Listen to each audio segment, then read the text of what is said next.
Kumawood TV Amansane Yena Yedimu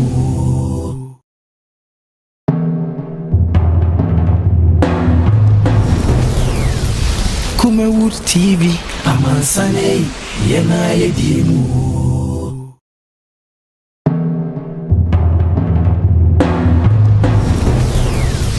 Kumawood TV Amansane Yena Yedimu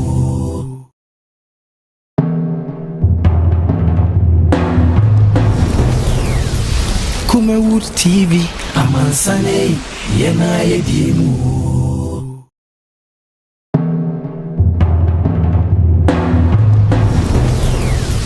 Kumawood TV Amansane Yena Yedimu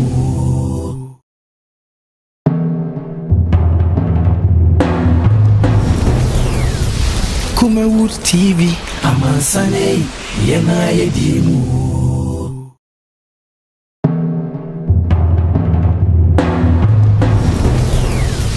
Kumawood TV Amansane Yena Yedimu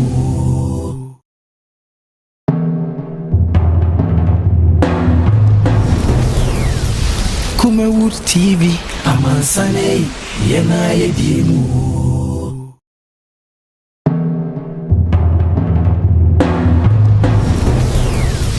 Kumawood TV Amansane Yena Yedimu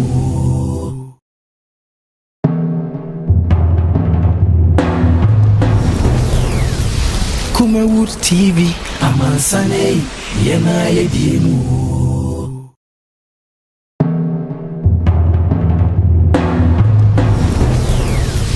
Kumawood TV Amansane Yena Yedimu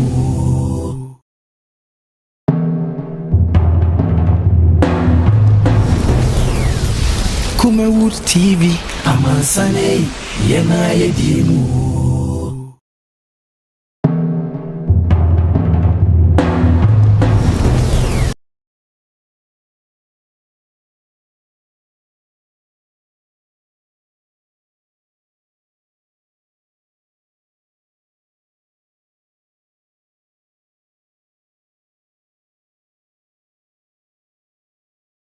the day we could debrel. Who's a down complaining with Sissy? Papa Bena who pay be a shy.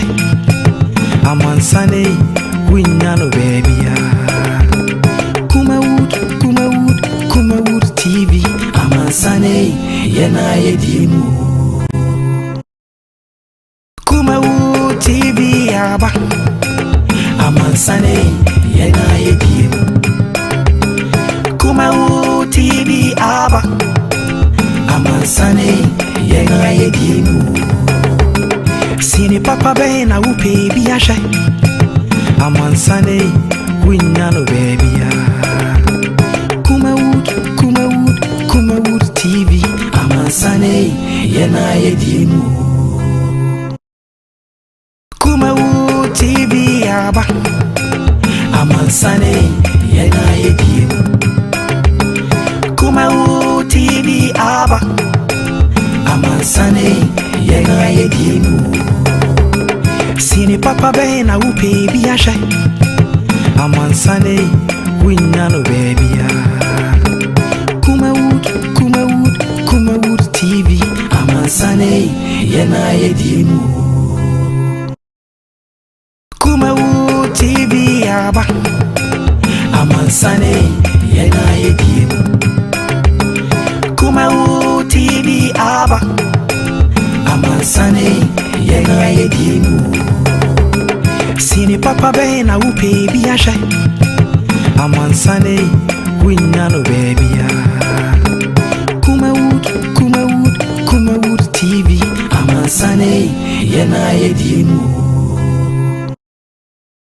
Kumawood TV Aba Amansane Yena Yedimu Kumawood TV Aba Amansane Yena Yedimu Sini Papa Bena who pay be a shy. Amansane Winnano baby. Kumawood TV Amansane Yena Yedimu aba amansane yena yediem Kumawood TV aba amansane yena yediem Sini papa bena upe biasha amansane winyano baby Kumawood TV amansane yena yediem Kumawood TV aba amansane yena yediem Kumawood TV aba amansane yena yediem Sini papa bena upe biasha amansane winyano baby Kumawood TV amansane yena yediem Kumawood TV aba amansane yena yediem Kumawood TV aba amansane yena yediem Sini papa bena upe biasha amansane winyano baby Kumawood TV amansane yena yediem Kumawood TV aba amansane yena yediem Kumawood TV aba amansane yena yediem Sini papa bena upe biasha amansane right I was for yemamo ajonia makwaba momfanche ye pa se yetimi anse djumadi na se obra na se ye shase nei 29th of March 2021 ya tsanse mraso se djumadi atredin surupi yetimi ede bro bia wo hwe free bia na bia tenka bia no ene ye ntra komise no nsia ebebo nsam no de edoso papa enya agre benyamre na yetimi asinupi midin ede se Mike atranse aseda enko mfama God's Way Casket Shop Malam Muhammad Spiritual and Herbal Center Kumawood Training Institute ena afi so Tawhid na Pepate Clinic omo ena do bisika so yasna ede djumadi no brewo channel so se adwencha de beba sanso ena betumi join on Facebook Kumawood TV YouTube Kumawood TV na afi yetumi enyamre etumi edi enkomo na nei onu say ye djumadi yasia na on behalf of the management of Kumawood TV Yema His Excellency the President of the Republic of Ghana Nana Ado Danko Akufo Ado Edward Yema no afisiapa ene mampani na woda 77 years enyagro Ghana mampani wanyini papa mfie do sonson nyankopon ma ya do son abroso akwa ne do woche mampani aka miensa na abroso kra ene na woda Kesiepa enye agronti on behalf of the management and the entire workers of Kumawood TV yenyina nemu na Yema His Excellency na Dana Akufo-Addo happy birthday bompaye se Ghana mfie na ya de ahye ne nsa no nyama na hoɔden mu duru na watumi adwuma de aboa amoman no atumi atumpɔn na this week na kana birthdays no dɔɔso papa nya agro on Friday on Saturday yes so Fast TV CEO the birthday and then on Sunday me MCR Augustina and so a birthday na fi week today exactly me so birthday inti yeni kan kra ma nyina ye ho afisiapa in advance kra sana ebre no atumi aso enei me guest I know me bedi tuma Ashanti Regional Director HEFRA Health Facility Regulatory Agency or sign a communication team member of the NPP Rashid Inusa Sedu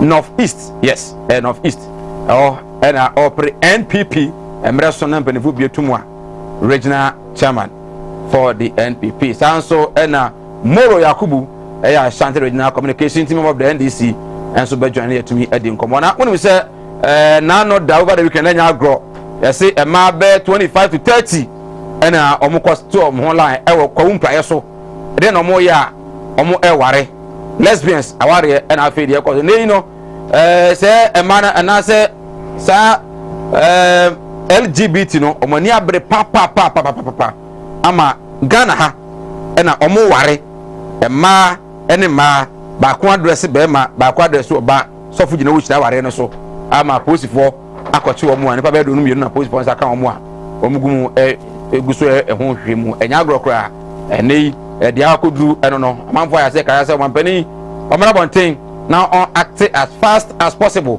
said ebe ya sa tumutumu ene ma ne mema ware no ma ne ma ware ene mema ne mema ware no entumi ento aso enkoso ewo oman gede benyamre na yetumi edi ehun enkomo onim se ye hwanimu say last week our finance minister designate Kilofurata call ma shebedwamu na me ya aduma enim so ochina ma shebedwafo no ekwa homegie mu ntie nei koso ochina so de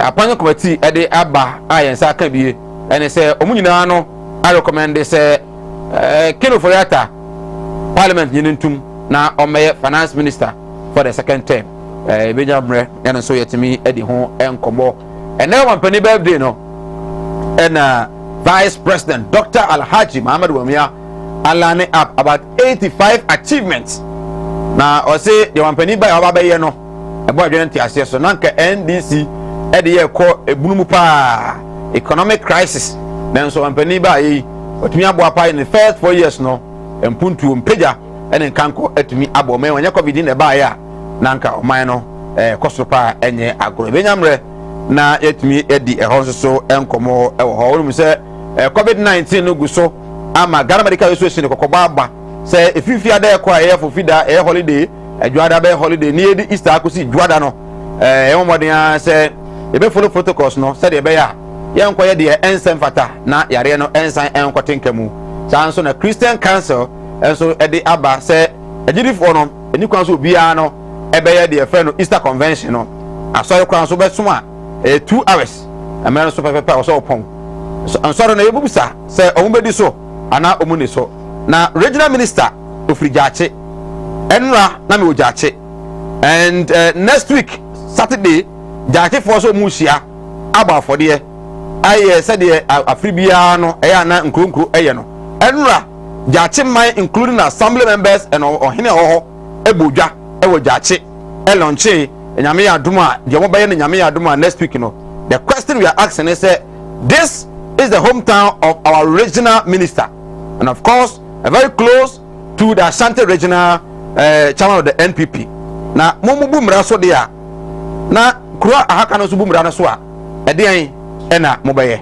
the regional minister if you are not aware jate for no mbodwa we were there almost next week omo bodwa na de omo fa say Easter dura ya na nkronkro sia no omo yebi enim se ni na so mampani abra eyi ahodo a koso over the weekends nya agro amanfo atugum ye e kurum ha manfo ye o Ghana ibu akwa na ye ni bi allegedly omo ko police for betnase na ya se police for no na ye manfo ye bo live band nyina e kurum ha regional minister Samuel Semensa you are aware regional police commander you are aware Ghana Health Service Ura Tenkran mo you are aware of all this but you pretend not to be aware.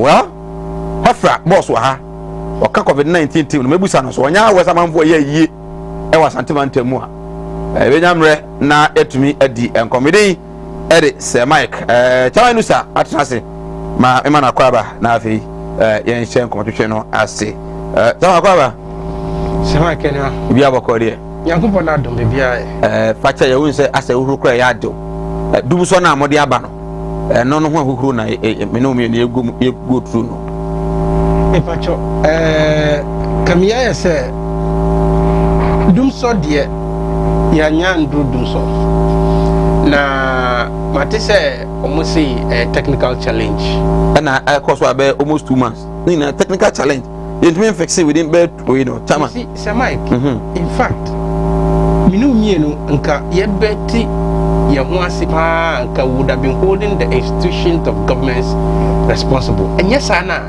ye omu ye bibi wrongly na di bata abana ya jaw mu for mu ho di free na what they should have done no na I BBL. But there are some of them so. Now about your uncle Fobu also almost any more as personal friends are. Or more Greek only ECG. When they meet us, no money didn't come. They tell us a different thing like than you are telling us. Well, it could be the reality, but they cannot come out to say the truth. Why? Because of the cancer, a doomson eba, Munyeska, Emfa, Intia. What you will say, they say almost sabotage your government. How? Until quickly you transfer the PR, more than ever call. Maybe on voter region kakra. Minjin this says sans and some no sa nyambransen some no esiwo nana do government him. San sida. She this is obia or believing in democracy. Kabema min kabi. What am I saying? Nti oyobia who repealed the criminal libel law in this country? Me pacho me bisao. He wasn't the president then. Thank you. He wasn't. Yes, and I'm asking.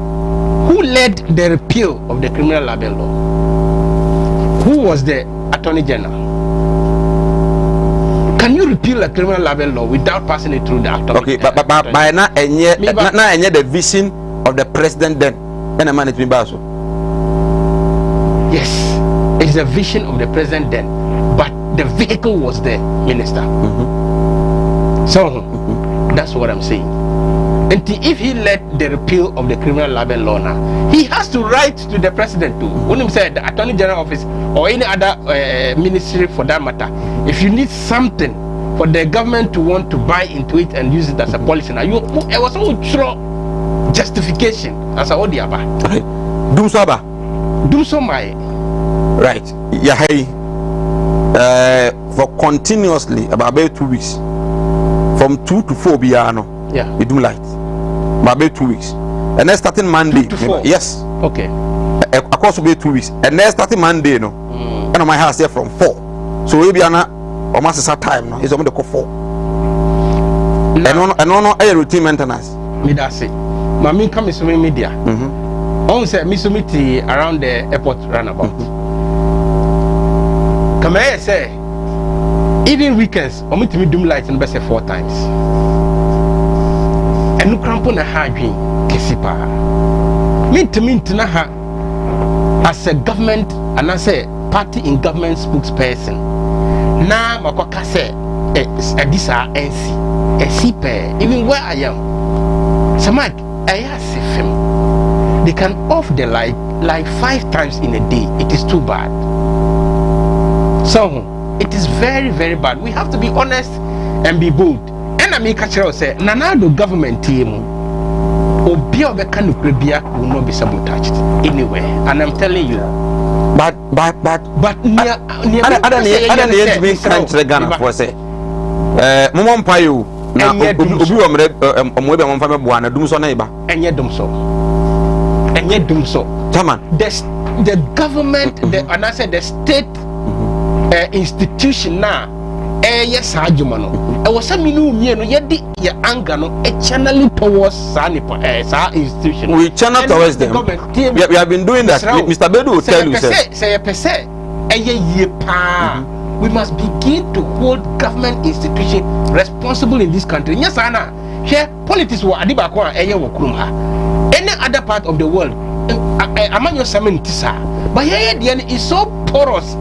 Say, like BBC, Nasa Upesa Ufo Huedia, Udia for party be di Nabatahu.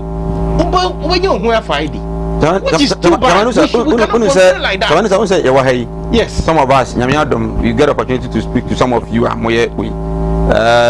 one thing is that ECG officials are you need more the way they speak when there is a technical problem. You know, man, yeah. So you compare the way I know Mukasa actually when there is a technical problem. You compare now the way Musikasa as they are telling us a technical problem. You could see say they are lying to us, but they cannot tell us that they are lying to us. Only say you are not believing what they are saying, but not they are lying. Based well be so say they are telling you the truth, but you are not believing them. Okay, so you know one thing. I think I said it here on last Friday. Say one thing. Me say. You need ECG 40 Ghana, especially in Kumasi. Let me use Kumasi. See bedum lighter.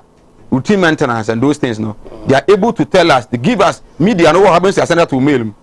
You don't like to So when you sit on air, you are able to communicate to the people, say, around 9 to maybe at 5 o'clock. All these areas, you experience light out because there will be a routine, either from Greco or whatever, ECG or whatever. Now, the light will go off, then you call the ECG, and they will even pretend as if they are not aware the light has gone off. And it's continuous, not a day, continuous. We on a Monday, we on Tuesday, we on Wednesday, Sabia be 2 hours. Why do you say that this one is not Dumso? But under NDC, it was Dumso. Thank you very much. So like me know we are doing say earlier on they used to do that. Now sana sa omuye sana this time around now omuye sana. And my fa esubono embo government. If he says say a solution ne pa ne yan channel ya anga nyina ade akọ sa state institution na ye di taxpayer money to omu say omunye dwuma no. Let's hold them responsible. What am I saying? Look, it is not in the interest of the ruling government to allow such a thing to be happening. You know that. It is not in the interest of the government to let it be continuous like that. But of course, any interest of any government now for and go through darkness and suffer. Now, who be a question? Mamiya no more. Yeah, no. Who say then na NDC mre Dumso and we nya Dumso. Yeah. NDC mre no minu tenamu for how many years? So we have in the assassin. Me bisa. You know 1 month. Is it about 1 month? Me say minu etena NDC 2 years. Oh, come on. Extensively 2 years. No, you can't say that. Mr. Rao, you can't say that. You can't say that. Onim say minimum pa. Enya dia, say me Jessica Crown mint paint you as NDC colors. Because minimum. You are very neutral. You are neither to NDC nor MPP. To be honest with you. And I know that, and a lot of people know that about you. Okay. That is why sometimes some people blame you to be NDC, and then another time others blame you for MPP. Yeah. And then it's balanced. It means that you are neutral. And when you see some sanabana, who can sana it. But baby, only nami misrepa can Ukraine gun for you. Na who say do so ye demo for 4 good years solidly. Obia enim. Unless say Obia onim ye. Nipa bia ye wunu wa Ghana ha under 4 years. But Obia what 4 years or 10 years krabe kachira say the first 4 years of his life in this country no Odem do some for 4 solid years. To where you dying? What say? When you dying? A technical challenge. I prefer to say it from near state institution ne kan ye no. Senabaya e banasa enye nukre na omu na omu twantro. Okay, the environment say your machines no I that. Me say. And abandon mo an answer say ECG e abandon. Your funny say we are ECG official. And I say ECG chief executive na edu to say ejuma. Aban na appoint to say ejuma. Na say who say sa machine ni. And here complete overhaul. Then obey. What man? Because I know we can only be here. You have to draw the government attention, Mubwana. We are not banners one, yeah. No. A binance kasa light in the bedroom, a walk, the sale. Okay. Mamma Unia Murakaba. Murakaba. You are now on my Mokoria. Name Adam, Tetramada Bujima Mujadi, Mojusani, the good. Now, I from my area. Yeah. So, and then from us and Kebuni. Daddy, don't send it. The Chama say, and your mom, we are not catching a moment you there, Kasa. Okay. Baby, I would tear no. Chairman at your tear around the potron about Dumso Kosu. But no say any Dumso. A technical challenge. The ECG and Greek are facing technical difficulties, challenges. Means maybe I met Jumano. I want to say a continuous. Maybe TRC idea say why a technical challenge should be consistent. Consistency, no. It is from 2 about at a crown 2.5 now like Neko now about 350 2.5 now about 350. I don't know the type of technical challenge that ECG is going through or Greco that we can experience those things. Where do you stay exactly? Now you say ABN now one day if things are normal. Some of my men here I should phone you to phone my debris. We are now a chair one casa woman. I would take them. Good. Only to Papa now the camera and see and then the man in young woman. Amo. So now my chair, my visa. Good. Do man I damn money in fact, they are whatever and give up a horse. They are the hottest seats. There, Sir Mike. We need a time I've pretty doing so. At the end of Duma in Numi. Okay. Yes, sir, I saw. And you do so. Now, do so, baby, on a time of Passiaca. Do so about. Now the timetable about. Now, Ghana for the one so dance. Send your work and consistent to. Where I stay, after number you question on the Meticasi here. Okay. I'm the castle industrial area. Look, continuously, and now they may hear food. And now your light, you know. You say Ubi Chani do as soon as okay. Tiano Pena, Ubutinia, but I may be prior to light. Because consistently within 7:30 to 8. Now you're doomed now around 12 a.m. No muscle. Consistently, our cost was almost 3 weeks. It's what the answer you see kind of 2 o'clock. Now I saw the 3:50. Continue the same time. I don't know for timetable number.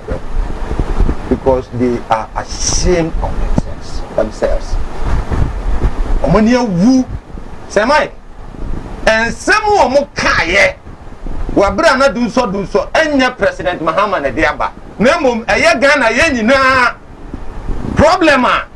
Continuing government and me and solve. Say Mike, say me go ade catch them. Because President Rawlings time do so by.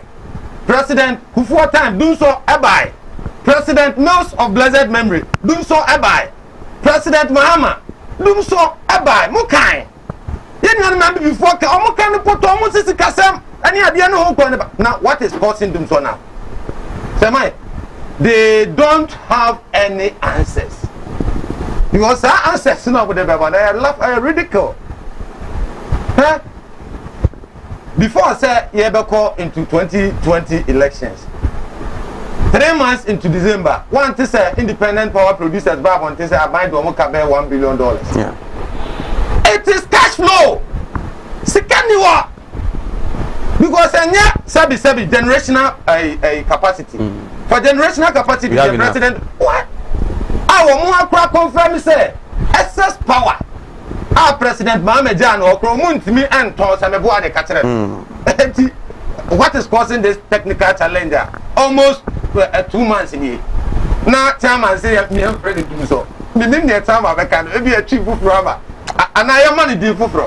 Well, Chama, Evangelist Richard Pratt, PC for former PC in Chaesho. Also, Dumso caused your program to be delayed. I know, was it one thing I know very well about the NPP? They see all of us as unintelligent. Listening to Chairman Nusa. Sana mu here on. Bosero. Me say. Waka kire me say oba be bo mischief na obo. Nti eno de. Ye fan to dwa say o ye mischief. No na pesa o ye mischief na o ye. Sa o say o be ye mischief. Nti on di mischief na. Na mu nukura ni say Moro see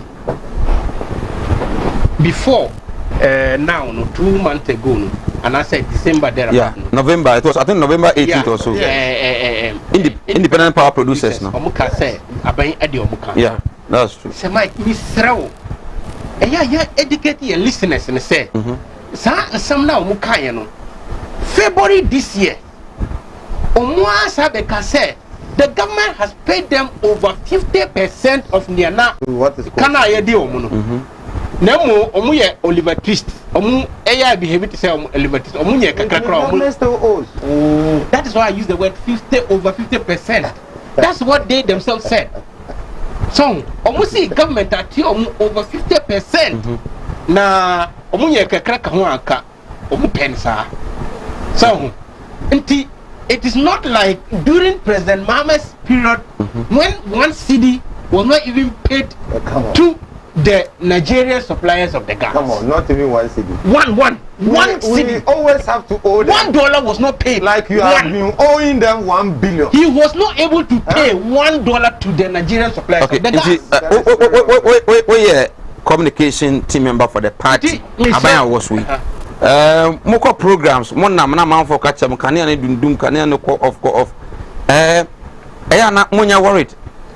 Only worry now, they say, over compare the NDC era to your era.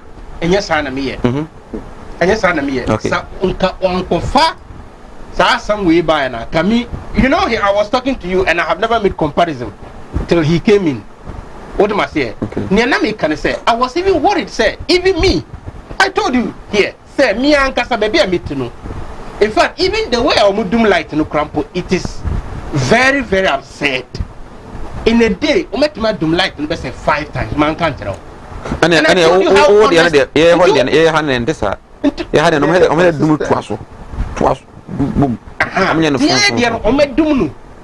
in just about 30-40 minutes, no more so. And then in the next 20-30 minutes, no more doom.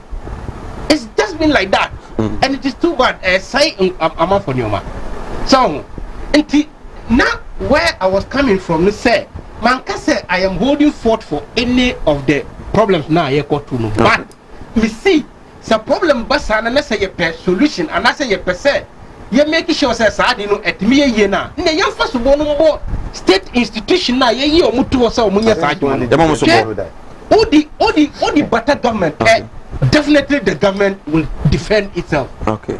So anytime light in the court off now, you should blame the institution. You shouldn't blame the government. Any politics. And yet any politics now, young not states agency now, institution now, not on what funny we did. But you didn't blame ECG when you're Mohammed's era. Did you blame them? Say yeah, demonstration at ECG now. And say any of the energy winner. Right. Yeah, demonstration here, the government will see that they are not doing the right thing. To society one more way. Also, yeah, obey. Moro, what now? No, we have to. I was saying that you to say, ECG in Greco. Yeah, in Greco. For me, in Kumasi, I don't know Greco. I know ECG. Electricity Company of Ghana. Thank you. And you know, yeah, first one in my buying. Yeah, first one more institution. Dear Onono, Chairman Nuse Kano, do you agree with him? I think it's a laudable idea. Samai. Now, the President Mahama time, not Ghana need different. Because the point is, President Mahama time they blame ECD, and our chairman on no platform did I hear chairman say, my blame me John Mahama for doing so at his period. Blame me ECD. Correction baby or my no. Bill, say Mike, minim. And then I have technical challenge in our country Ghana for because ECG is supposed to be for Ghana for I don't know if I stand to be for us. Every generational capacity no. Now one more sika no. President Mahama and the government spokespersons by one say because generational capacity in this aba no mu diviva be kan wana meboa. When they were trumpeting money, but when we brought the generational capacity, doing so was ceased. And of course, now one of your sister stations, on one of the radio stations, and Mr. Erasmus Bedi was interviewed. No, I say, on more they are married 200 you cry a day. So you see the point. When they were trumpeting money, yes, the problem is the generational capacity. And Empire they can say what is the technical challenge? Then issue now generational capacity na they say Andrew Sikasem and idea. It's the no friend technical challenge. Don't we deserve to see the challenge? And of course the BIA could grow. Experts now you try on more kase. Omo evaluating your man, omo predicting your man into fan to 2 and other so many will be. Because at the time, President Mahama, it was also a challenge, and I'm and that challenge I can give you about. Technically, they were challenged. And evaluators then, government the Tio Mukatisan in the Tio Muke. The Babon Tibeka says, say that from now up to this period, no, they be do can say, and that's no way. What has stopped them from bringing it? Tinam can say when you and some more moki can FA President Mahama who and ne abano. They are afraid to tell us the truth.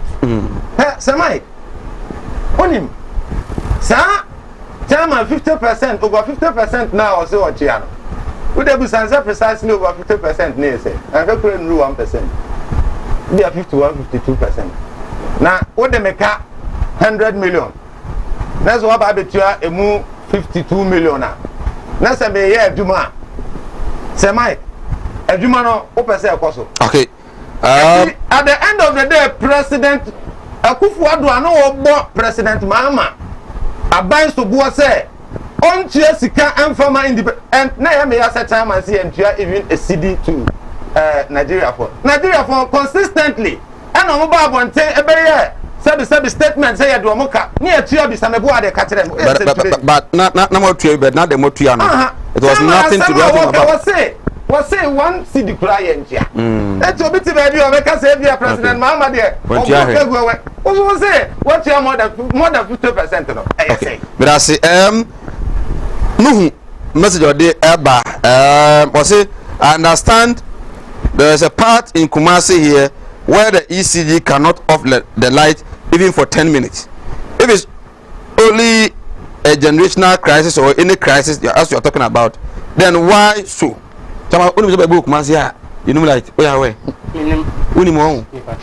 Okay, right. I was about from cat to a bar. And your road to obey and a genie pegiano abosso. Ya rabbit say, and ya akomaya re wadu mwatso wonti min didi oba ne barima wonti min wo me kanfo Tahrid naturopathic clinic adodo na efreye Madam Katri clinic di amawo Madam Katri clinic enam homeopathy naturopathy subetu ya nyina efri ho ye ne kofa bae de Madam Katri tonic aba adwaman so eboa siesie ni pedua no ne titiw e de ma emma wono ma won fichiko ensisi so yie sa wono Madam Katri tonic eboa e ma woni pedua no enyini yie na ma ufichi konso aye kama ye won fidie wa waso ye de ba adwaman so ye de hwehwe di pedue ni mu eyi ya ro hodo ahintani nyina edi Katri clinic e wo Kumasi Asante Mantembu adi ne wo Madam Katri clinic ya re nyina last time FD ya hwehwe sei dwadi ka to yi mu agi atum se eye animudia me manfo ni bintina mo ne yira ebinu be from ho se me yo omo asofo nso no mo nya ma asorema akom obi o ho amene wo kasa stroke a chino wa ya stroke no enko malam sebra ya djuma me mene da okay kwesi da ejuoda ebanada okuoda yawada efieda ana menya djuma na fieda wo beto me ya wo so me hwaw because nipa ana wo homeda nyankopon eni homeda okay akwala na wa wo no akwala na nya 10 years eko 15 years on 90 da wada form obi so ho wa akwala na no isonsuo obi so ho so wa akwala no de ye afa na kon no ya na echi na da so ebia na ne techere ma afa na ne timi mo ye kete oh ha no chine techere ma te se abo wo no malam se nkasa fa na bra ebi so ho so amene wo kasa o se ne ba no ono matrama do wi jot sabe ko ke baby ni nyina onom wasa glue ankasa nkra no wasa twi glue ka ho mene wo kasa wo ba bi na wono ne kodaaye afa de ye obe ma no kwati na twa wura mu a ase eya dan te se achichide eti malam se wo de abra oba bi wo ho na wo de no aye den onu be ma hia pa na nsuo ni nyina saba san ba bonten enti eno ntina ma onyem eno no wo ba me kira wo kwan no wo be kono say ebeye mremremre okay wo ba nyim easily piaw so ho adwiru ene danta de bibo ano Mala Muhammad Spiritual Herbal Center ebena da bia 7 to 9 pm ene ni hia Kumawood TV na yenya mre enwura sunsumu ena suko na o haw eda wo no Mala mohwe na onyi emfiri o emfa emawo etwere yare bia edam usika ena ayira na wo hwe ojapade bi no bi enam kwa bi so age afiri nsem utu gold ena opese onya emwa anase ebi akontuo enema ayedin amawo oba no odaso jonso anase akontuo enema ayedin amawa bra Mala Muhammad Spiritual Herbal Center na kachi kwaw atibie tienie kwaw atibie Eastern region eho ena malam wo esikafo amantem wo de odu kwaw a wo so kwaw atibie uduru ho bebepa wo yira kora no a busa Unity FM ana wo befre 0246 647 247 0246 647 247 eya tie bi na entumi emwa piao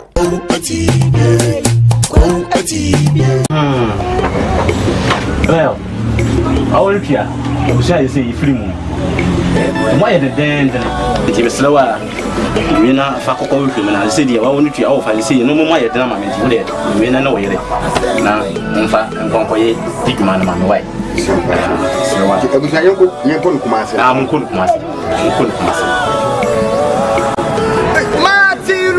oh it's been a long time oh yeah me say minia obra kwantu ya o semina na ma yan ka twene ahwedan yo ne busu ya fani asuma me semina me pada e wo kuma se akamara na me say ya chini ye nya da ka yi na nsani mo na mo da so a mo hia me de we ni problem kra wo beje di se me free Dubai betu Ghana ana me na na confident wo to na na no nsia do ne eja yi ni pro me so e wa bre de me ni kapre odu ko bi na kire me go straight casket shop ah e wo kuma se labor hire me ko ho no ma anu musa ni me yes kan hye ye o wo de bi ntwa no Misika ya di ma me se me papa no iswa abensu ya se me ambulance na me sam pe de be de da no enka ambulance ani de be da ho omu ya ambulance service into ni problem kra ani na ye here ni se ubenya sika kakra bi di ato ase you know se kuma stay by plan no ye ko na mo kire o some Coastway casket shop ye wona ka me bere te se de mo hu ni na Coastway casket shop you will kuma se infantile town ye di labor office na ben Coastway casket shop. We are the dealers in quality local and foreign caskets. And Yarawa do obey and Ajini Pedrano Abosso. Yarebi to say, and Yare, Akumayare, Wadumwatsu, Wuntimin Didi, Obani Barima Wuntimin. Right, yes, I Emma Makwaba, you so a CNP live on Kumaut television. More Yakubu, a NDC Regional Communication Team member, Ufia Sanso and Rashid Inusa Sedu, a NPP communication team member, and of course, regional director Hefra. You so ED and come on, we say, and there His Excellency Nana Adankwa Akufo Addo William, and there a birthday, and Edikan Amano, happy birthday. Bamoro, and I want penny birthday, and then birthday, no, and Dr. Alhaji Ahmad Bomia. Aka achievement am penny buy success what me actually within this few years 4 years or say or share or buy na economy no in fact na enye or say the government has been able to work around to the clock to bring results despite inheriting a crisis economy. And then we'll go further to give details of it. I Benyamre, but quickly, never penny birthday. As I mean, I work at Ghana penny 77 years. In fact, a small journey. Yeah. Yeah, the kid to a prior brepa in Canada. Maybe I'm a first of ham is in 77, most especially in the political life of His Excellency Nana Dankwa Akufo-Addo. I wouldn't wish him nothing but the best of good health. So you say the win yes it can be scared when you be about 4 years is scared when you you see you here then apomudin so me papa be chene kakra okay but it is not easy the Bible crack say 70 day for the Nyankopon here there no be an be done sir nim be do ba nim say Nyankopon dey be ko achiri dey but it easy say politics near them the ana me can say senka me hu eniaman tema bi ankama pass adventure. Oh okay. Oh, it is the hottest city. There be a time at this here you. Some be sorry na the seat na she.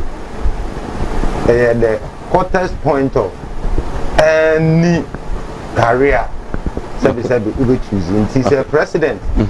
I from party member MP minister waba be opposition leader for some time ena nyame adom waba be president number one gentleman ye kan ba ko a woni di kan ya say ya de be wo shine wo ni mu no ne president Akufo Addo say ene de enye ho ye ba ho ke no be kan ho de ananka ye ba ho chairman ena ye old man the birthday 77 years yes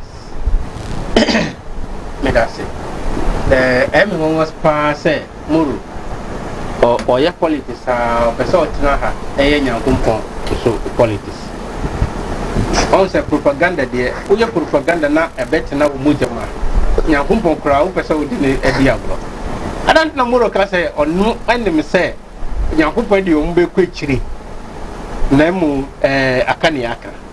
You see, you don't talk like that to Otto Ponyakupo. But you're fair intention. Or me, Brian, correct. Imagine Chama doing propaganda, even with the Supreme. Me can say, His Excellency the President, Yamano Audapa. I wish him the best of everything that he has ever wished for himself. That will be that. And then also, your bonfire say, Yakumpon. And Sherano, Emmanuel Content, any accommodation. Celebaya activities now or taking Ghana through now on fire and land safely. If he said to be the president at this time of the year, we are seeing now experiencing a creative Kesipa to say COVID-19 and still have the guts to take steps now. His Excellency the President or take now. In fact, me to Chamano. Okay. At his age, with the chairman, until yes, Ranya Kumpose, on Channel Suye, right. When Penny say, I will take a mobile, you know, more urban inherited crisis economy. He went on to give some achievements that ending the year 2016, inflation was 15.4. But then ending the year 2020, inflation was 10.4. And then lending rate. So ending the year 2016, now lending rate. And interest rate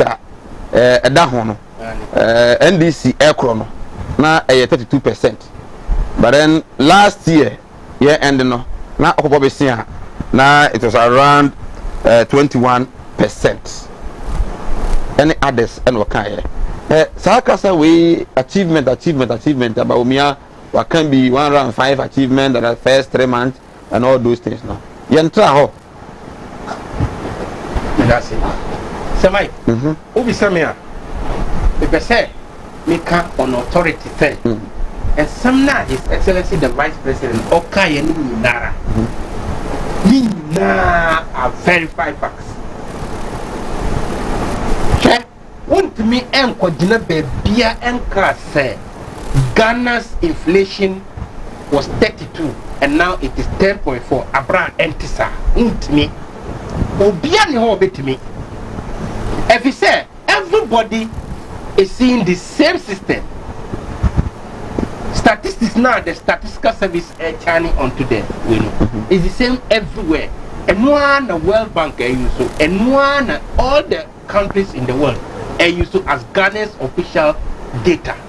So, the facts now all of them are verified facts.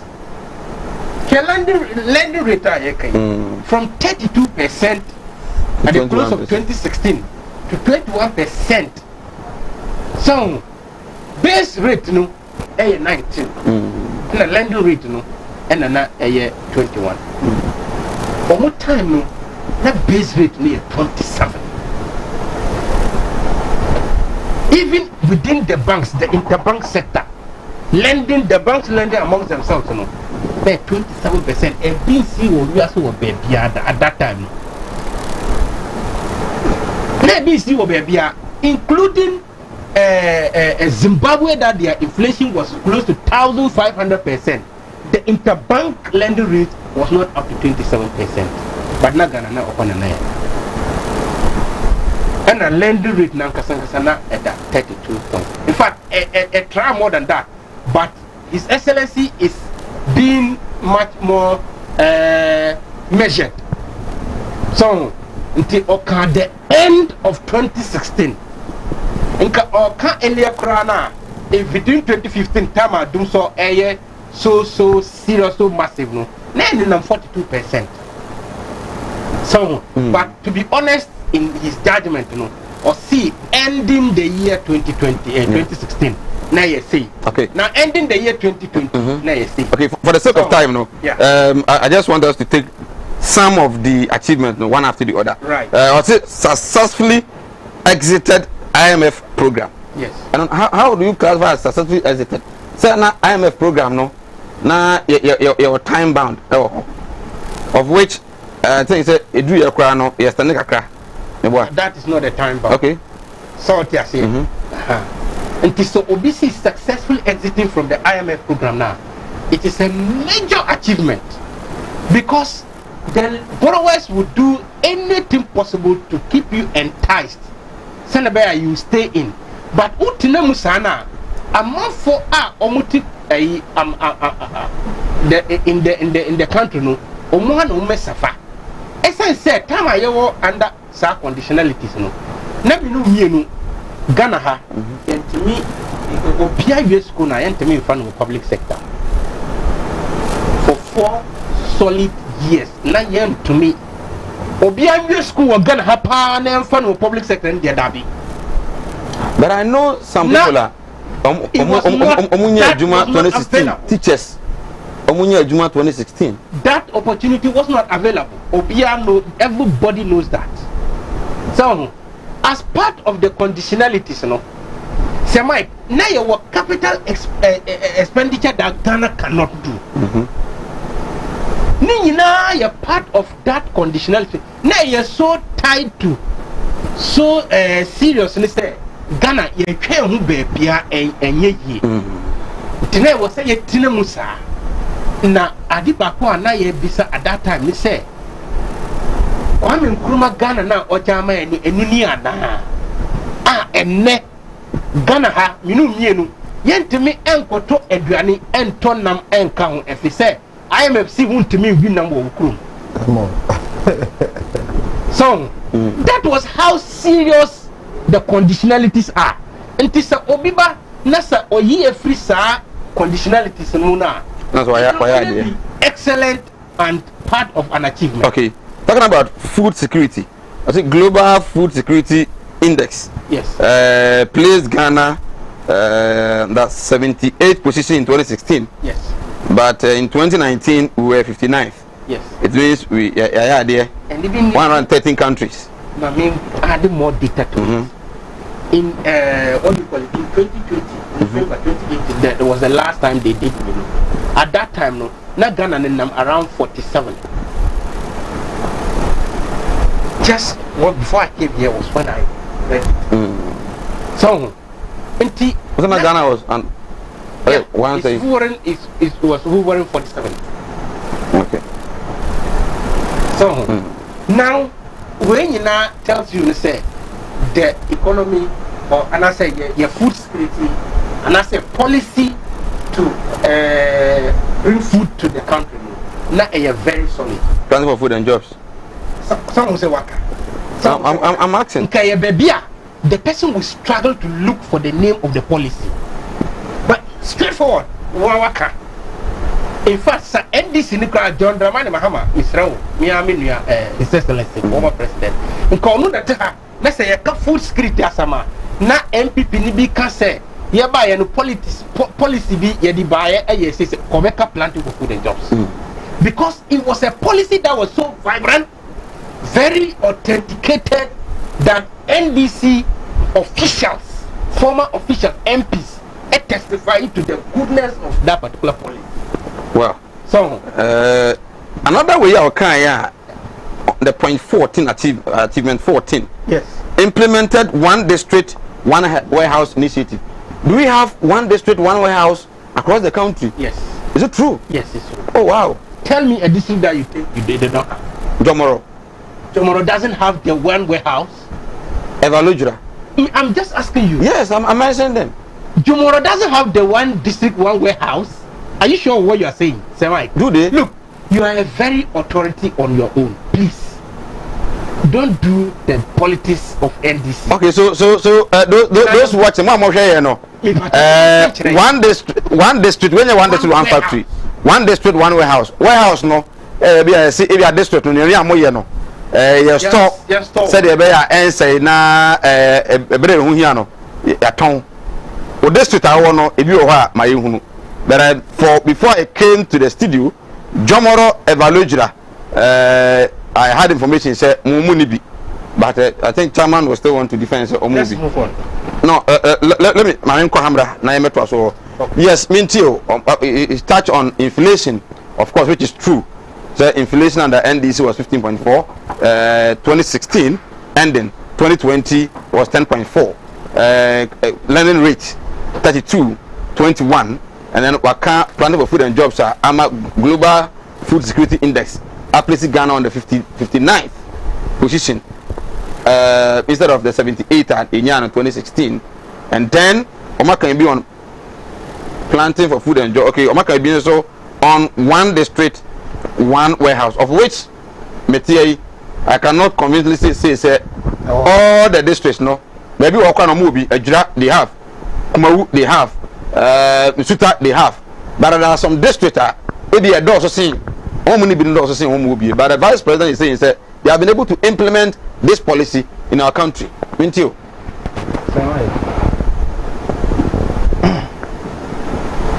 Sir, who can say crowd say to me from sense who won't say one warehouse, one district to do already.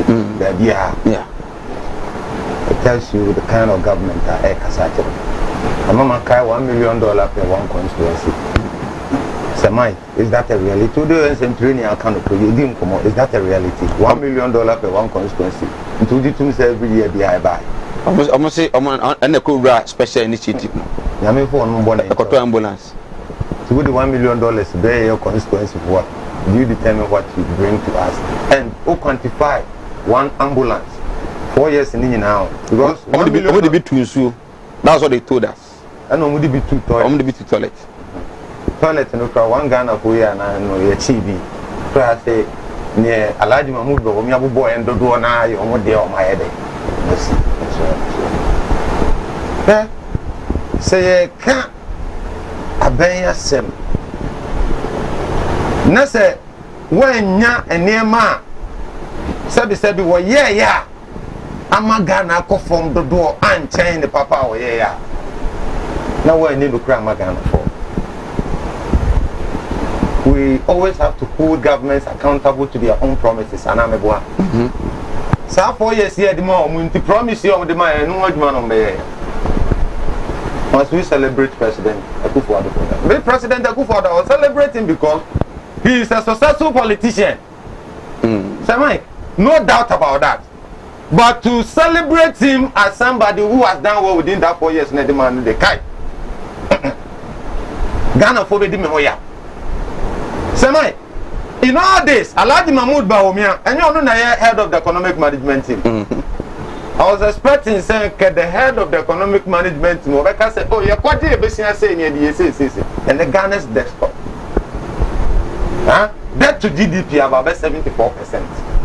And you said, Brian, call HEPIC. Not debt to GDP 61%.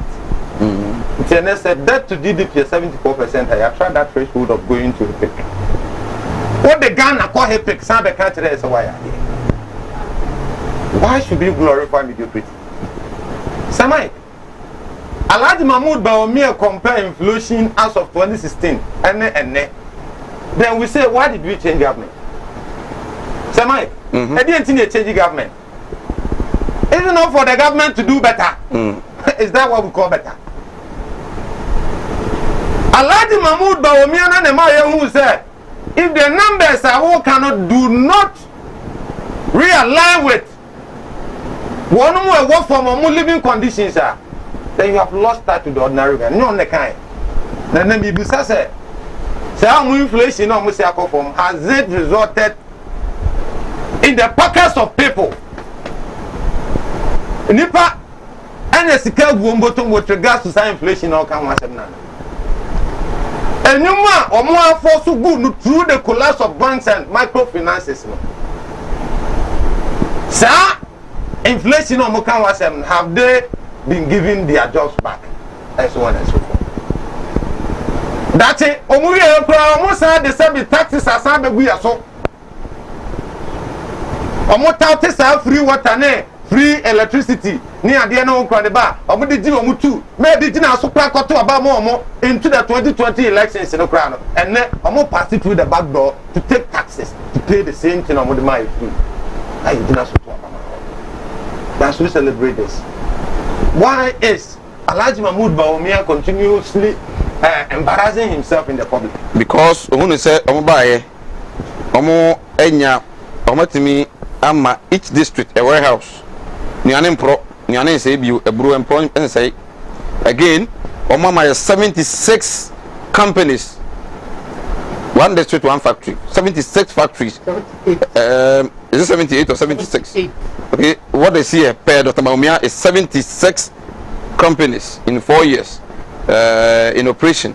That is 1D, 1F. Why can't we celebrate such leaders? One listed companies. Okay. If Alhaji Mahmood Bawumia had listed those companies now, okay, we will say the brain company on record. What time could you know in America? Jute factory. So I was in the food factory, no. President Akufo-Addo nene MPP Alhaji Mahmood Bawumia government. Yeah, one district, one factory. They started the factory right from say year 2 foundation here, they be like a coffee. But with 17 of their 2016 manifesto can say they will collaborate with private individuals and our private firms to establish a factory in every district. Underline the word establish. So we establish we don't have to see what was already in existence. PPP, public-private partnership. This stimulus package is in my private firms. So PPP has existed under President Rawlings, President Kufuor, President Mills of blessed memory, and President Mahama. It's in Kenya the Fufro. But what there was one district, one factory. Right. You also touch on recruited nurses, doctors, and other healthcare workers, teachers, police service, and co. And then establish the Nation Builders Corp, that is the NAPCO. 100,000 graduates employed. And again, was the lowest average annual increase, that is 8.25 in petroleum prices in the Fourth Republic. That's what I know. Say to put to under this government. Another Fourth Republic, no more pa, no more the annual from pa. Is it not the case? None can make us of a council who don't want to look at. Because the status quo should not be that. Oh, yeah, they are yes saying 2016. Yeah, the end are saying 2016. Is that what we expect as a nation? Say, Mike, no. No, because of the fact that say a nation we want to progress and get better. And we don't do comparisons. Do you compare oranges with apples? Do you compare standard with what you call incompetent? Is that what they should be telling us? They should tell us that we have made a headway. And this is the direction I go. And now what President Akufo-Addo aban, you say what is the direction of it? Because they have failed to fulfill some 4 years promise during 2016. And that's what they're telling us. So, I employ nurses, teachers, doctors, and so. NAPCO. 100,000. 4 years. 100,000. Graduates are a free various tertiary institutions every year. I stand to be corrected. There are more than 200,000. Already 4 years. How many more fire? Me say. Oh, what's that? Your time no say. You take unemployment graduates association.